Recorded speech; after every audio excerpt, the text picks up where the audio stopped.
What's up, my comic comrades? Today we continue covering the amazing Superman series written by Josh Williamson and drawn by Dan Mora, as well as visit the Superman Lex Luthor special. Issue 20 of Superman left off with the people of Calaton aware Doomsday had returned and vowing their revenge no matter the cost, meaning they're coming to Earth to get and kill Doomsday. If you're not aware, Calaton is a planet that Doomsday attacked and nearly destroyed many years prior, until the Calatons created a being of pure energy called the Radiant to defeat him. They then wrapped him in their burial suits and launched Doomsday into space, where he eventually landed on Earth and fought Superman. If you want full details on what happened in issue 20 of Superman, check out our video on it right here. However, right now we're jumping into issue 21. It starts off with Lois Lane, aka Superwoman, asking Supergirl while they're fighting monsters in Metropolis, "Do you have Batman's phone number?" Supergirl replies, "You don't trust me?" Lois says, "Supergirl, it's not that." Supergirl then tells her, "You're Superwoman for all of 5 minutes and now you're telling me how to babysit Metropolis?" Lois doesn't really know what to say, so Kara tells her, "Chill, I'm giving you a hard time. You and Superman can have your secret mission." Lois, while punching a monster, says, "It's a secret to me too, to be honest. Superman just told me to meet him in space," as we see her meet Clark in space as they make their way to the moon. Lois asks Superman, "How are we going to breathe on the moon?" He says, "Mr. Terrific whipped up a temporary oxygen stabilizer in this section." As they land on the moon, Superman tells her, "After everything that happened, I felt it was a good idea for us to have some time alone." Lois is like, "Is this a date? How are we going to eat dinner here?" He tells her, "I have other plans for dinner." He then uses his heat vision to carve a bullseye into a giant moon rock, as she then says, "How romantic," as he picks up a rock and tosses it at the bullseye, saying, "When we first started dating, you told me in college you would hustle frat boys at darts." So essentially, now that she has superpowers, he wants to play darts with moon rocks on the moon. He thinks he's got her beat, almost getting a bullseye, but she says, "Hold my cape, Smallville," and then throws a rock herself, saying, "Do you think anyone else has date nights this exciting?" As we go to the next page, we get the first interlude of the issue, titled "The Adventures of Metropolis's It Couple, Jimmy Olsen and Silver Banshee." The interlude is just 3 panels of Jimmy Olsen and Silver Banshee watching a movie on the couch while eating some popcorn, and though there's no captions, their facial expressions say it all. The comic then takes us back to Superman and Superwoman's date night, where we see one of the places they go is Zatanna's magic show, as well as check out some dinosaurs and play fetch with Krypto in the sky. They then have a picnic, and Lois sees Superman is clearly distracted, so she says, "Doomsday?" He says, "I wanted us to have a nice night away from all that. The red kryptonite in my system that Farm and Graft infected me with, Mercy recommended I do things that can manage my stress so I don't go red again. Talking about Doomsday does not help." Now, let's talk about this real quick, because this keeps getting brought up in recent issues. If you haven't been reading this entire run, back in issue 11 of Superman, he was infected with red kryptonite by villains Farm and Graft, like he said. But what the red kryptonite has been doing to him since it's still in his system is making him rage out when stressed, going bloodlusted, pushing his powers to greater heights. So he's trying to temper that, as he doesn't want to go AWOL. Anyway, he continues to tell Lois it's just hard not to think about how this monster is at Supercore right now. He could escape and begin a bloody rampage like he has on so many worlds, and I wouldn't be able to stop him. I wish I knew of a way to rid our lives of Doomsday. Lois tells him, "The day when you two first met, it haunts me. I can never unsee what he did. For a long time, I'd close my eyes." He then grabs Lois's hand as she says, "I've learned to live this life. I'm okay. But are you?" He tells her, "The time trapper warned me Doomsday's return was the harbinger of a lot of horror coming to our lives." She then asks, "What exactly did he say?" He tells her, "Time trapper wants me to end his life so he could evolve into the god of all time and space. That if I don't, he will force me to watch everything I love end, and I'll be alone forever." In shock, all Lois could say is, "Dark." Superman then tells her, "I'm worried about the future, about what forever means." Lois says, "Nothing is forever, honey." He tells her, "But maybe I am. Maybe I'm immortal and I'll have no choice but to watch everything I love." But before he can finish his sentence, Amethyst comes running up to both of them saying, "Superman, Superwoman, I'm sorry to interrupt, but I have a problem.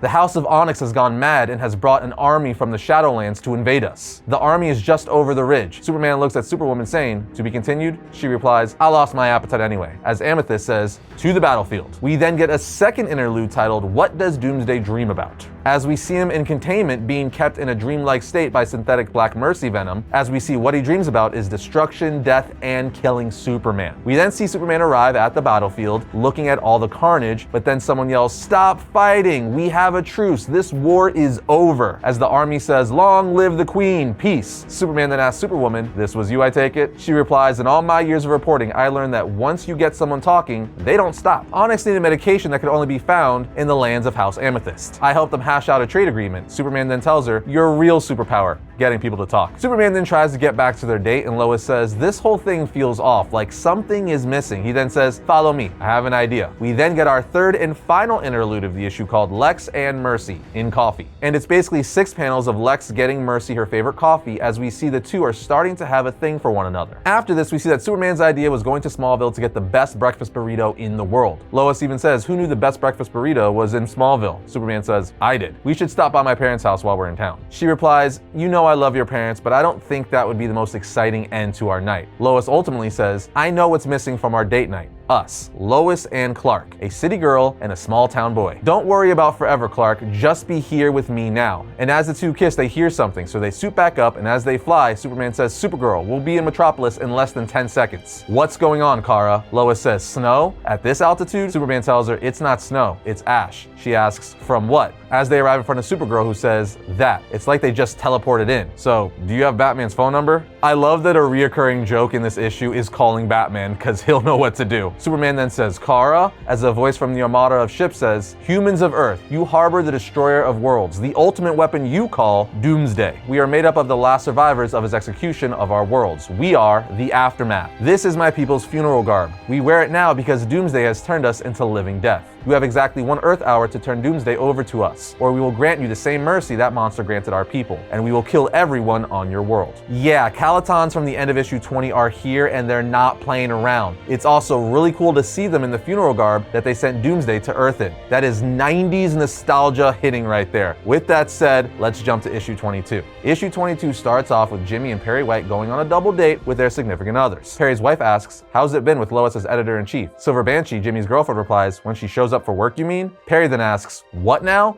And Jimmy tells him, Miss Lane has just been distracted lately, but I know exactly what will get her head in the game. A shot of Superwoman for the front page. It's been tough. She's in and out like a blur, and no one has been able to catch her on film yet. I'll get it. Just a matter of time. Silver Banshee looks in the sky and tells Jimmy, I think today's your lucky day, Turtle Baby, as Perry looks in the sky and says, great Caesar's ghost. They then see the armada from Calaton that arrived at the end of the last issue. Their leaders tell Superman and Superwoman, we come in peace, Superman. Superwoman says, you could have fooled me. Threatening to destroy our world if we don't turn over Doomsday is a funny way of being peaceful. As Superman and Superwoman enter their ship, the Calaton's leader tells them, you are correct. This is your home, and we were less than diplomatic in our approach. Follow me. Let's speak in private. Once inside a throne room of sorts, the Calaton's leader tells Superman and Superwoman, I promise we are on the same side, Superman. We have a common enemy, Doomsday. As he's speaking, Superwoman says to Superman, I'm not hearing a heartbeat. Superman replies, same, and I know why. Superwoman asks, do we trust this guy? Superman tells her, let him talk. And as he goes to sit down on his throne, he tells Superman and Superwoman, that monster has taken from us both. My ancestors were slaughtered by Doomsday. The last of my line died in your arms, referring all the way back to the Superman Doomsday Hunter Prey 3-issue miniseries. Superman replies, I promised Radiant I would stop Doomsday, and I have. If you're unaware of the Radiant, he was the powerful being of energy that the Calaton made to combat Doomsday. Radiant won, but not without catastrophic damage to their home world, at which point they sent Doomsday into space. Anyway, the Calaton leader tells Superman, for now, I know the killer of our world is here, and you hold him. Let us unburden you of this. Superwoman whispers to Superman, isn't that what we just talked about? Finding a way to take care of Doomsday? The Calaton leader says, listen to your queen, Superman. You and I both know it is only a matter of time before the killer escapes again and continues his murderous rampage. Can you live like that? Knowing a force of death is always present, always near? You might be able to contain him, but in the back of your mind, you always will question, what if he gets free? You will live in fear forever. Superman replies, and you think you could handle that life? The Calaton leader gets mad and says, unlike you, we have nothing to lose because Doomsday took our lives from us. He then sits down and says, I apologize. I let my passion get the better of me sometimes. Superman replies, I relate. The Calaton leader says, think on this, Superman. The aftermath is made up of hundreds of survivors from Doomsday's attack. If you do not heed my demands, the onslaught my army will rain on your world will be unlike anything you've ever seen.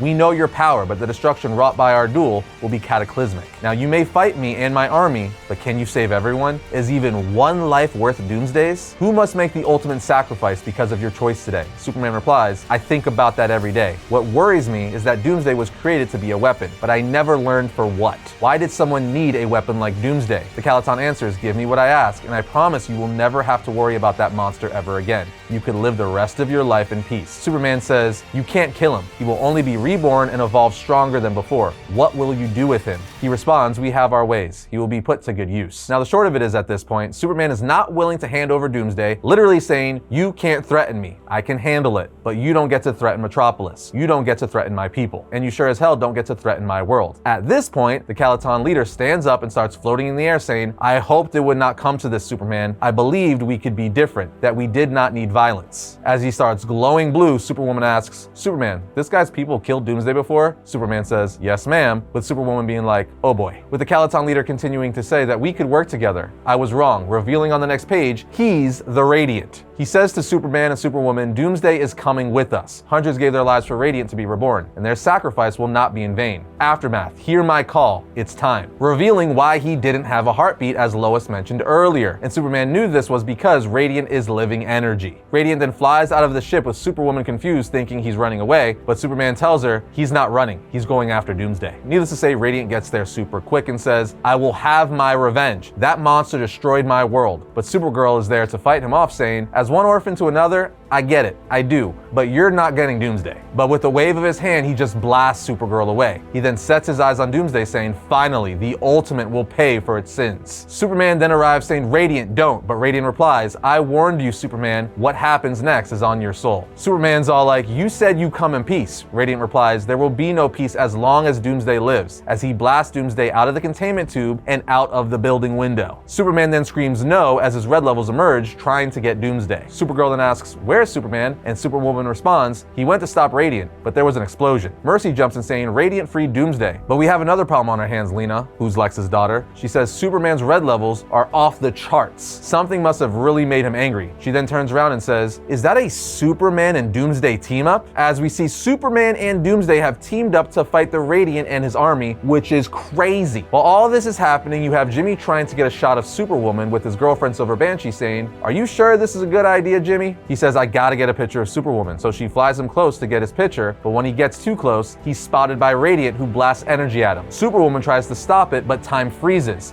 And she says, what? A voice then tells her Superman could have prevented all this. And this is truly the beginning of dark times. Your husband was unwilling to do what I ask. Are you Lois Lane? Can you do what is needed to save Superman's future? As we see Time Trapper, aka an evolved Doomsday, stopping time to make the same offer to Lois that he did to Superman, and with that, the issue comes to an end. That was a hell of a way to end the issue, with Doomsday and Superman teaming up. That's crazy, and something I never thought I would see. Also, I want to know, what the hell is the Radiant's plan for Doomsday? What is he putting him to good use mean? I am so very curious, and now the evolved Doomsday, Time Trapper, is back offering the same deal to Lois he did to Superman. Is she going to accept it? This title has been absolutely amazing thus far, but before we wrap up today's episode, we have to jump over to the Superman Lex Luthor special. And before telling you what went down in this issue, if you're not aware, back in Superman issue 15, part 6 of the House of Brainiac story, Lex lost his memory. This happened because in order to defeat Brainiac, they had to destroy his greatest weapon, his brain. But in order to do that, Lex had to connect his own brain to Brainiac's 12th level intellect, which could kill Lex. But he was willing to make this sacrifice to show his daughter and Superman